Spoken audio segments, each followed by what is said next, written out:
गरीब आदमी का रिजर्वेशन और उसी के अंदर ये डाल दे कि 100% मुस्लिम को हम रिजर्वेशन देंगे, तो फिर कहाँ जाएगी वो गरीब? आज गरीब मुसलमान भी। देश के मुख्यमंत्री आदरणीय मनोहर लाल जी अभी आपको संबोधित कर रहे हैं, भाई जवाहरलाल जी, माननीय शशि परमार जी, जिला के अध्यक्ष मुकेश गौड़ जी, चेयरपर्सन अनिता मलिक जी, अनिल शर्मा जी, रविंद्र शर्मा जी, ठाकुर विक्रम सिंह जी, थोड़े दाम बैठे। राजवीर बैठ जाएगा, राजवीर तुम बैठ जाए, फोटो आ तो शाक है भाई नेम जाना है सारे और एक ना सम्मानित मंच और सभी उपस्थित सम्मानित बुजुर्गों, नौजवान साथियों, माताओं, बहनों और बच्चों, देखिए जिस प्रकार से पिछले 10 साल से देश बदल रहा है।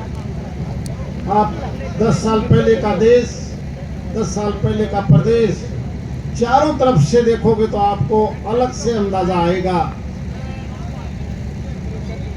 हम और आप सब, क्योंकि ये देश 1947 में आजाद हुआ, उसके बाद पहला चुनाव हुआ 1952 में। लोगों ने सरकार तो चलाई, देश के बहुत प्रधानमंत्री आए, उन्होंने सरकार चलाई, देश नहीं चलाया।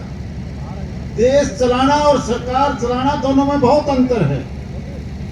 सरकार बनाने के लिए तो लोग धर्म की, जाति की, क्षेत्र की, गोत्र की बात करके वोट ले लेते हैं, लेकिन देश चलाने के लिए देश को आगे ले जाना है। जिस प्रकार से हमारे से बाद में चाइना आजाद हुआ, लेकिन मजबूत नेतृत्व की वजह से चाइना ने आज अमेरिका और रसिया को भी पार कर दिया। हमें ऐसा नेतृत्व नहीं मिला। बहुत अरसे के बाद माननीय मोदी जी इस देश को एक ऐसे व्यक्तित्व के तौर पर मिले हैं जो सरकार नहीं, देश चलाना चाहते हैं, देश को आगे बढ़ाना चाहते हैं। इस प्रकार के फैसले उन्होंने सरकार बनाने के बाद लिए। वोट की कोई चिंता नहीं करी, विपक्ष चिल्लाता रहा। सबसे पहले उन्होंने नोटबंदी करी, और नोटबंदी में जिन लोगों ने बड़ा बड़ा पैसा दबा रखा था, सारा उजागर हो गया। और उसके बाद जीएसटी जब लागू की तो बड़ी बड़ी कंपनियां, बड़े बड़े राजनीतिक पार्टियां जिन्होंने बड़ा भारी हेराफेरी कर रखी थी, वो सारे लपेटे में आ गई। और लपेटे में आने के बाद आज का बजट जिस प्रकार से माननीय मोदी जी ने 49 लाख करोड़ रुपया सालाना बढ़ा दिया, यही कांग्रेस के राज में जिस बजट के पैसे की चोरी होती थी, मात्र 18 लाख करोड़ रुपया आता था खजाने के अंदर। और इसका सबसे उदाहरण आपने आज से 10 दिन पहले देखा होगा। जैसे ही जीएसटी लागू होती है, वो जो कंपनियां, चोर कंपनियां थी, कलकत्ता के भास्कर अखबार का मैंने न्यूज पढ़ी आज से 7-8 दिन पहले, 4 कंपनियां मिली थी, उन्होंने 5000 करोड़ की हेराफेरी कर ली। और वो कैसे करते हैं, लेकिन उनको पता नहीं था कि मोदी जी ने सिस्टम बदल दिया। ये लगातार पिछले कई सालों से जो कंपनी ला है दुनिया का, उसमें बड़ा भारी लुटेरा था। माननीय मोदी जी ने सारी चीजें अपने हाथ में लेके एक ऐसा सिस्टम अपलोड किया, जिसके बाद सारी हेराफेरियों का पता चल गया। ये तो लोग बड़ी बड़ी कंपनियां बनाते हैं, कंपनियों का काम होता है किसी सामान को एक्सपोर्ट करना। देश में बनने वाला कपड़ा है, लत्ता है, लोहा है, कोयला है, जो भी चीज है जो वो एक्सपोर्ट करते हैं, तो कुछ न कुछ डॉलर के बाद उनको रिफंड मिलता है, तो टैक्स के तौर पर होता है। लेकिन ये लोग क्या करते हैं, कंपनियां बनाने वाले, ये उसकी जगह मिट्टी, रेत, माठे भेज देते थे और देश को चूना लगाते थे। लेकिन अब वो चूना नहीं लग पा रहा, अब वो चूना नहीं लगता। इसीलिए आप देखते होंगे बहुत से ऐसे पॉलिटिशियन जो फर्जी कंपनियां बनाते हैं। हरियाणा के अंदर भी आपको ऐसी फर्जी कंपनियों के नाम मिलेंगे, जिन्होंने हजारों हजार करोड़ रुपया फर्जी कंपनी लेके और देश को लूट लिया। अब तिलमिला रही है वो सारी कंपनियां कि ये मोदी नहीं हटा तो तुम मारे जाओगे। इसलिए सारे वो दल इकट्ठा होकर माननीय मोदी जी को हटाने के लिए कहते हैं, जिस मोदी ने पांडा छुटाओ, नहीं हम तो मर गए। लेकिन मोदी जी वोट की चिंता नहीं करते। वो कहते हैं मैंने इस देश को 2047 तक एक विकसित देश बनाकर, और विकसित देश में क्या क्या होता है, जैसे माननीय मोदी जी ने फैसला लिया कि एम्स बढ़ाने हैं, मेडिकल कॉलेज मैंने सारे देश में बढ़ाने हैं, एजुकेशन के सेंटर बनाने हैं, IIT बनानी है, सारे रोड इंफ्रास्ट्रक्चर जो नेशनल हाईवे हैं इस हरियाणा प्रदेश में कभी नेशनल हाईवे 2 या 3 थे, आपकी लोकसभा में तो 7 नेशनल हाईवे। रेल का इंफ्रास्ट्रक्चर मजबूत कैसे हो, डबल लाइन कैसे हो, इलेक्ट्रिफिकेशन कैसे हो। आज यहाँ का फौजी भी भिवानी लोहारू से बैठेगा तो सीधा कलकत्ता जाएगा, सीधा आसाम जाएगा, सीधा हैदराबाद जाएगा।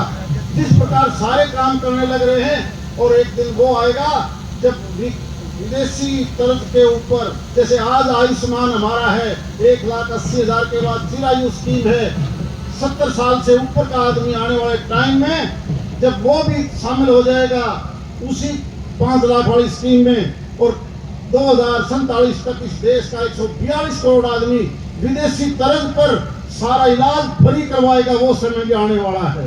ये है माननीय मोदी जी की सोच। इसीलिए देश आगे बढ़ेगा। देश को आगे बढ़ाने के लिए अगर हम चिंता करेंगे वोट की, अगर चिंता करेंगे हम बांटने की, तो आप देखते होंगे जिस कांग्रेस ने धारा 370 के तहत बांट के रखा, जिस कांग्रेस सरकार ने अभी कर्नाटक का भी देखा होगा आपने फैसला, अरे जो सरकार ये फैसला करे कि गरीब आदमी का रिजर्वेशन, और उसी के अंदर ये डाल दे कि 100% मुस्लिम को हम रिजर्वेशन देंगे, तो फिर कहाँ जाएगी वो गरीब। आज गरीब मुसलमान भी इस देश में है, तेली भी है, धोबी भी है, नाई भी है, नीलकर भी है। वो गरीब मुसलमान का हक है, लेकिन वो किसको देना चाहते हैं?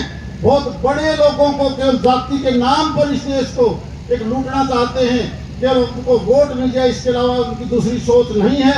मैं एक बात जरूर माननीय मुख्यमंत्री जी से, पूर्व मुख्यमंत्री जी से, दलाल साहब से जरूर कहना चाहूंगा, अब आने वाला चुनाव जब विधानसभा का हो, उसके बीच में हमारी 2-4 कमियां हैं। उस कमियां करने के लिए जब आपकी सरकार, हमारी सरकार जब भारत सरकार में बन जाएगी, माननीय मनोहर लाल जी भी हमारे साथ ऊपर होंगे। एक तो हमारे 2-3 यहाँ पर बड़े नेशनल हाईवे हैं जो अधूरे पड़े हैं, मंजूर होने के बाद नहीं बढ़ पाए, चाहे हिसार से रिवाड़ी हो और चलुहानी से बहल के रास्ते हों जो सैद्धांतिक तौर पर मंजूर हैं, और दूसरा यहाँ सारी कनेक्टिविटी अच्छे होने के बाद जो एक कनेक्टिविटी हमने सोची थी कि इंडियन एयर, जो हमारा एयरपोर्ट है गुड़गांव के साथ लगता, वहाँ से जब ये कनेक्टिविटी सीधी आएगी तो बहुत बड़े व्यापारी, बहुत बड़े उद्योगपति हमारा भिवानी, दादरी और महेंद्रगढ़ में इंडस्ट्री लगाना चाहते हैं। यहाँ जमीन हमें मिल जाएगी बड़ी इंडस्ट्री के लिए। बड़ा इंडस्ट्रियल हब आने वाले समय में हम जरूर से जरूर बनाएं। और साथ में दूसरी जो कमी आज तक हमारे को खटकती रही है, केवल एक तहसील बनाने की नहीं, बल्कि हमारे के अंदर जो आपका 5 साल में जो आपने इंफ्रास्ट्रक्चर नहर का बनाया है, मुझे उम्मीद है कि चाहे वो जुई नहर हो, चाहे वो जेलन का पार्ट हो, चाहे शिवानी का पार्ट हो, और उसके ऊपर और ज्यादा स्ट्रेंथनिंग और ज्यादा तैयार करके इस इलाके की जो पानी की कमी है वो आपने पूरी करनी पड़ेगी। मैं ये जरूर कहना चाहता हूँ। आपका बहुत बहुत धन्यवाद है।